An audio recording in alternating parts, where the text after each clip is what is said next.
What's up, guys? Welcome back. Sorry about that, but welcome back to the best football vlog on the entire planet, where I have some hand-picked articles for us to talk about today. So I appreciate every single one of you who watch the vlogs and who leave insightful comments in the comment section, man. I really appreciate you. As for the ones who watch the videos and choose to talk BS in the comments, man, really don't understand people like you. You know what I mean? Let me get my shoe on before I go outside. Then we'll get to this. But how's everyone doing, man? How's your 2020 looking so far? Sounds a bit windy outside today. Oh, man. Spoke too soon. It's kind of cold, too. The weather has been quite mild, though. For winter, it hasn't been really that bad. But yeah, guys, we're going to be on our way. If there's anyone new, I'm heading to work. And, you know, I do a little vlog on the way to work. Just touch upon some topics, you know, with the time. A lot of you guys seem to be fans of this type of video too, so just just relax, no pressure. You know what I mean? Remember, guys, it's the best football vlog in the world. You know what I mean? Forget about all those vlogs, match vlogs. They're all the same thing. You know what I mean? And no disrespect to anyone who does match vlogs. I'm just saying, I'm just speaking facts, man. It's all the same, Well, guys, the first piece of news I want to talk about, the England cricket team. The England cricket team has banned football as part of their warm-up drills as their opening batsman, Rory Burns, picked up an injury before their game against the Proteas, South Africa. Burns did make some runs in the last game. I think he made like 80 plus and played football before the match and injured himself. I don't understand why these players do that, but it seems to be a thing, and you could see other teams following what Ashley Giles, the director of England cricket, has done and banned football from their warm-up drills. Players like Joe Denley, who is currently part of the squad, has injured himself in the past playing football. Johnny Bairstow, their wicket-keeping batsman, and the legendary fast bowler James Anderson has also injured himself in the past playing football. All these guys thinking that they're Cristiano Ronaldo. Don't know what got into their heads, but yeah, football. The cricketers want to play football too. You would imagine that they have some, you know, idols and they idolize these football players as sportsmen. But guys, you know, you can't mix the sports. It happened to me before too. In my days of playing cricket, I made the national under-15 team of St. Vincent and the Grenadines, and you know, it was sometime in December and I was playing a game of football and I got hurt really bad, so I decided to stop playing football to focus on cricket. You know, I told that story one time early on in the life of the channel, but I don't think anyone would care about that. But big news! It's big news. Cricketers, England cricketers, banned from playing football during their warm-ups. In other news, guys, a prison riot in Mexico, reportedly provoked by an inter-inmate football match, has left 16 inmates dead. Yes, you heard it right. 16 inmates dead. This match was between two rival drug cartels. Like, go figure. The Gulf cartels and a fraction of the Zetas cartel. So these guys organized the match. Maybe it was to promote peace between the two cartels, and it turned out to be deadly. 16. Wow, that must have been bloody. I was actually watching a movie with my wife, while, writing down the articles that I want to talk about in this video. And we were actually watching a movie based on a guy who was in prison, and there was a nasty riot, man. You could get killed very, very easy in prison. So my message to you guys, stay the hell out of prison, okay? Stay out, it's not worth it. Walk the straight and narrow path. Please do so. So let me know what you guys think about these first two articles in the comment section down below, and let me know if any one of you guys watch cricket. I watch a bit of cricket from time to time when I can, but most of the times I watch football. Let me know what you think about that whole jailhouse riot there.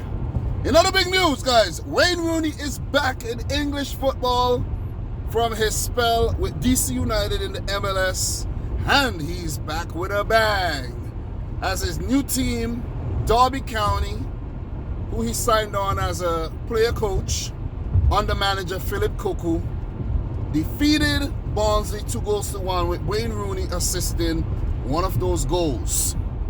So way to go, Wayne Rooney, man. Back in English football, in the championship this time with the Rams. Remember, his last stint in England was with his boyhood team, Everton. And we all know he's a Manchester United legend. And the legend is back to follow the paths of Frank Lampard and Stevie Gerrard on his quest to be a manager. Could you guys imagine Wayne Rooney back at Man United as manager? Guys, it could happen. Let's see what type of manager he turns out to be, though. Let us see.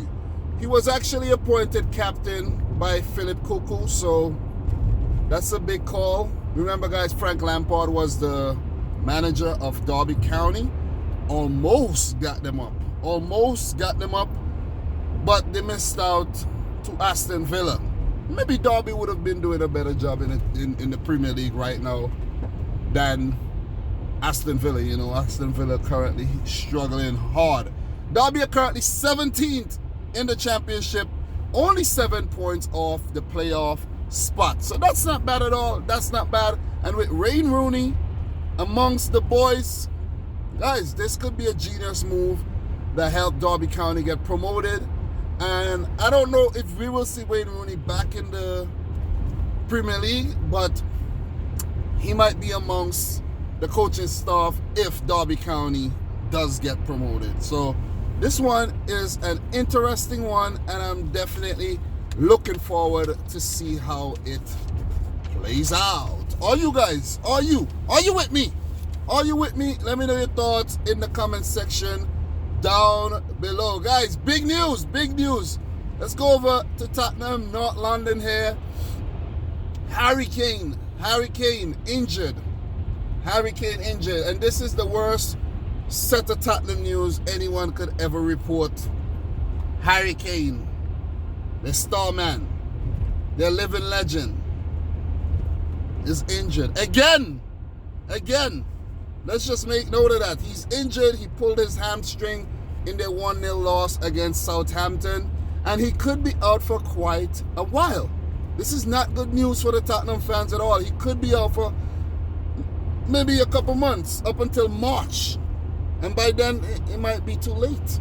It might be too late for him to help Tottenham, get that top 4 spot. Or maybe not. You never know. He might be back before that, though. They always tend to, exaggerate sometimes. But most times, a lot of times, they're not. You know what I mean? They're not, because Harry Kane could be out for a while. Let's just put it that way. In 25 appearances in all competitions this season, the man has 17 goals. So this highlights the importance of Harry Kane. Without Harry Kane, Tottenham basically ain't shit. And they've not been doing so well in their last couple games as well. Also, injured on the casualty list is their record signing, Tanguy Ndombele. He pulled up with a hip injury in that game as well, and he will be out for a while too. Not as long as Harry Kane, but the young Frenchman will be on the sidelines for a while. He surely will miss the game against Liverpool coming up. Both Kane and Ndombele. So someone has to step up in his absence, and we shall see how this one pans out. Tottenham currently 6th, 30 points, and Mourinho and his boys has only picked up 7 points out of the last available 15. So they're not doing well. We're not gonna hide and say that they are not doing so well at all. And this could spell disaster for Tottenham and their chances of getting a Champions League place. Remember, they can't get it through the Europa League. They'll have to end up and win the Champions League in order to get a in order to get a Champions League spot next season. Let me know what you think on this Tottenham Hotspur situation down below. Leave a comment. I'm talking about way too many things for some of you guys not to leave a comment on at least one. Come on. Shame on you. Leave a comment, man. Smash the thumbs up button at least for the video. Who else out there is giving you all this information in a vlog? Who? Just name me one person. Name me. I'm waiting. Okay? Other big news, guys. Sheffield United has signed former Everton, Man City, and Sunderland midfielder Jack Rodwell until the end of until the end of the season. Sounds similar, right? End of Stevens, end of the season, you know? I love it. I absolutely freaking love it. Rodwell has been a free agent since suffering double relegation with former Premier League team Sunderland, who look doomed. You might never see Sunderland in the Premier League again. And he had a short spell with Blackburn Rovers. Chris Wilder also spoke briefly about Ravel Morrison, who they also signed on a short-term basis. It seems like, you know, they're just helping out these estranged footballers, giving them deals. Ravel Morrison, he has, you know, been a journeyman of some sort. He has played in Mexico, Italy, Sweden, now back to England without any success whatsoever. They claim that Ravel Morrison has a problem, but Chris Wilder said that Ravel Morrison has been really good in training and people not seeing that. Despite making only one appearance the last time I checked, this season, Chris Wilder claims that with guys like John Fleck and John Lundstrom, Oliver Norwood and co. in such good form this season, it's very hard, very, very difficult, super difficult for Ravel Morrison to get game time this season. I'm not sure if he will feature in the FA Cup match. I think Sheffield will play today, January 5th, if I'm not mistaken. Can't quite remember. But Ravel Morrison should play in that game. That'll be nice. That'll be nice of Chris Wilder to back up his words and give him an opportunity. You know what I mean? To at least display his skills, to try and see if he could get a little game time there. You know what I'm saying? Both Rodwell and Ravel Morrison's contracts, short-term contracts, will end at end of Stevens. You guys get it, right? I don't need to say end of the season anymore, right? End of Stevens. You know, so shout-outs to Sheffield United, man. Rodwell has 166 Premier League appearances and 3 caps for England. He won't be getting any more caps for England for sure. We know that. They keep listing him as a former England player. Maybe he retired internationally already. Yeah. Guys, I have a sweet little segment for you as we wind this thing down. We're almost done with this. I don't even have a lot of time left. But I'll take the later bus. There's a bus that I could catch now, but I don't want to run and stuff and, you know what I mean, and tire myself out. I'll just wait until the last bus I could take that'll get me to work on time. But let's talk a bit about Monaco Starlets. Monaco Starlets, how they're doing, where they now. The Starlets that defeated my team Manchester City back in the 2016-17 Champions League round of 16 across 2 legs. It was a high-scoring affair with Monaco winning the second leg 3-1. It was an amazing time, man. That was my first season on YouTube, and it was an amazing season as well.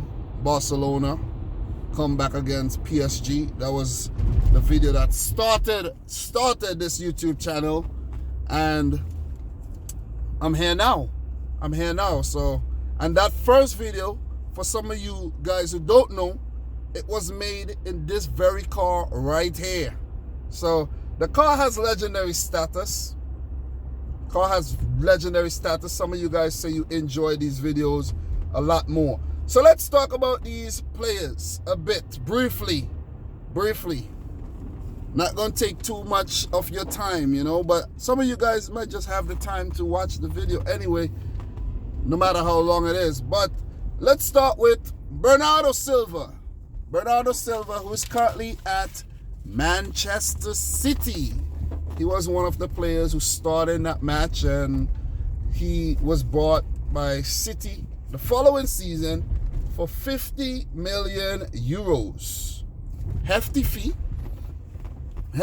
but I'll also, you know, list the player who was bought for a hefty fee too that featured in that team, and he plays for a rival team. So I'll shut up some of the people who talk a lot about, you know, City's spending. So 50 million euros. He has made 131 appearances for Man City, scoring 27 goals and bagging 31 assists. He has 2 league titles, 1 FA Cup, and 2 League Cups, with a few Community Shields in between there. But he has been magnificent. Magnifique for Manchester City since signing a few seasons ago. So Bernardo Silva has been a success story that came out of Monaco, for sure. Former Benfica man as well. There's also Benjamin Mendy, Mr. Bendy. He also came to Manchester City for 57 million euros. He cost us a pretty penny. But the man has only made 38 appearances. You kidding me? 38 appearances? 38 since signing? Oh my God. 38 appearances. These guys also won Ligue 1 that season, the 2016-17 season. They also won Ligue 1. So these guys have been on fire, some of them since then. Never slow down. But Benjamin Mendy, man, his injury woes, it has, you know, cost us a lot of things. Seriously. A lot of money. Paying him to just watch and be on Twitter and Instagram making himself a big fool. So, Benjamin Mendy, same trophies as Bernardo Silva, with the exception of 1 League Cup that he didn't take part in because he was injured. He's been fit for some time now, but let's keep our fingers crossed when it comes to Bendy. I can't seem to forget that mistake he made against Wolves. That cost us that game too. Seriously, I'm pissed off at Benjamin Mendy now. Might as well just play Zinchenko and Angelino at left back and, you know, bring Mendy off the bench whenever we already won the game. You know what I'm saying? When we're 4-0 up or something, or if we lost the game already, bring him on. Because Benjamin Mendy does not deserve to start. I know I'm being harsh, but I'm being true. Seriously, I'm being real. Kylian Mbappe, guys. Oh, my God. Kylian Mbappe. He's at PSG now. He went there on loan at first initially. Loan, and I think 45 million euros was the loan fee. That was an expensive ass loan. But he signed later on for 145 million euros. Damn expensive, but he's worth every penny. He has made 106 appearances for PSG so far, scoring 78 goals, man. Look at the game-to-goal ratio. It's sick. It's sick. And he has picked up 41 assists. Mbappe is king. Won a few league titles with PSG, a few cups, and he won the freaking World Cup. Benjamin Mendy also a World Cup winner too, so, oh, touche, huh? Imagine that. Imagine that. But shout outs to Kylian Mbappe, man. The Liverpool fans want Mbappe so bad. But guys, will they get him? Let me know your thoughts on that in the comment section down below. Fabinho, he moved a few seasons after the likes of Mbappe, Bernardo, Mendy. Last season, 2018-19 season. Yeah, 2018-19 season. He was signed by Liverpool, 45 million euros. Guys, that's a lot of money, right? 45 million euros. That's a hefty fee. That's a hefty fee to pay for a defensive midfielder, if you ask me. He has made 60 appearances, 2 goals, 4 assists. He has won the Champions League, Super Cup, but missed the Club World Cup trophy because he picked up an injury. I can't ever forget that super goal Fabinho scored when he played against us. That was a nasty goal. He has been one of the best defensive midfielders in the league and in Europe as of late.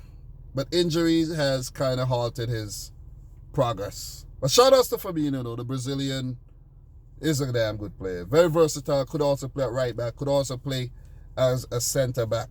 Then, there's Timo Bakayoko, signed by Chelsea for 40 million euros. He is currently on loan back at Monaco. He had a loan spell at AC Milan. Oh, man, AC Milan. When you think about AC Milan, man. He has made 43 appearances for Chelsea, scoring 5 goals, picking up 2 assists, and he could be labeled as a flop. A big flop. Big flop. So, Bakayoko, will he have a career at Chelsea? I don't think so. João Martinho, Wolves, 5.6 million euros, 77 appearances for the club, 2 goals, 19 assists. That's a nice return on assists, but he has been a quality player, not a flop. But where I want to take this is to this story right here. Lemar has not lived up to expectations at Atletico Madrid, according to their manager Diego Simeone. Thomas Lemar, signed by Atletico Madrid for 70 million euros, the most expensive one after Kylian Mbappe. He has made 64 appearances, scoring 3 goals, picking up 6 assists, and the man has been a flop. He is linked to Arsenal, currently injured, has been suffering from a few injuries. He's kind of flighty. The man comes from the Caribbean. The man is from Guadeloupe or Martinique, one of them countries, same as Henry and Martial. So, yeah, he's Caribbean, but still quite flighty. Then, he is a World Cup winner, along with Kylian Mbappe, Djibril Cedebe, and Benjamin Mendy. I also forgot to mention Djibril Cedebe. He's currently on loan at Everton. 2.5 million euro loan. He has 15 appearances, picking up 5 assists. So he has been a success for them. Maybe he'll sign, maybe he won't. But Thomas Lemar could be in the Premier League pretty soon, playing for Arsenal. He needs a change of scenery and won't be surprised if he makes it pretty soon. Aston Villa currently 17, 21 points. Striker Wesley and goalkeeper Tom Heaton out for the rest of the season. Ender Stevens for these two guys. And it's not good news for Villa. I read an article saying they've been linked to Emmanuel Adebayor, who could come in on a free and, help them in terms of financial fair play, because they did spend a lot of money, Villa, and they could be going down still. So with Wesley and Heaton out, it's not good news for Villa. Not good news at all. Not good news. They could go back down to the Championship. Guys, let me know your thoughts on Aston Villa in the comments section down below. Callum Chambers, the Arsenal defender, also out for the rest of the season after doing an ACL in his left knee. This is not good news for Arsenal at all. they already have their defensive woes, and another defender, a decent one, has bite the dust. 23-year-old gone forward Nathaniel Julan died as he was identified as the driver of a car that was in a nasty vehicular accident, and he died on the spot. So RIP to the young 23-year-old gone player, Nathaniel Julan. It's always sad when a footballer dies, but it's part of life. I send out all my deepest sympathies and condolences to his team and his family. Last article before I go, and I have to go pretty soon. It's about Minamino, Liverpool's Japanese star. Let's put it that way. Japanese star. He will make his Liverpool debut today on the 5th of January. Let's wait and see. In the Merseyside derby. That's fitting. That's a fitting place to make a debut. He will be the 10th Japanese player to play for a Premier League club and has the opportunity to be the greatest one yet. Seriously. Definitely.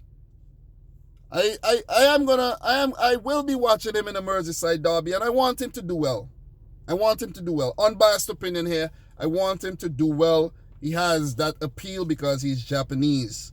So Yoshinori Moto and Maya Yoshida are the current Japanese players currently in the Premier League. So shout outs to Takumi Minamino, man. I'm looking forward to seeing him play. Hopefully, he does well. If he scores a hat-trick or something, I'll make a video about it and I will do numbers. I will appreciate that. Thank you very much, Takumi Minamino. But guys, I know you Liverpool fans are looking forward to seeing him. I, as a City fan, looking forward to seeing him as well in the Cup and in the Premier League. But guys, thank you very much for watching another vlog, man. I gotta run. Bus is on the way. Don't want to be late. But I appreciate you guys watching this video again, okay? So, from your boy Dominic Rich, don't forget, hit the subscribe button if you're new. Visit cardsplug.com/dominicrichfc. Use the coupon code dominicrichfc to get yourself 15% off. Leave a comment down below. Smash the thumbs up button. And until next time, peace out. Rich Squad. It's Minamino time.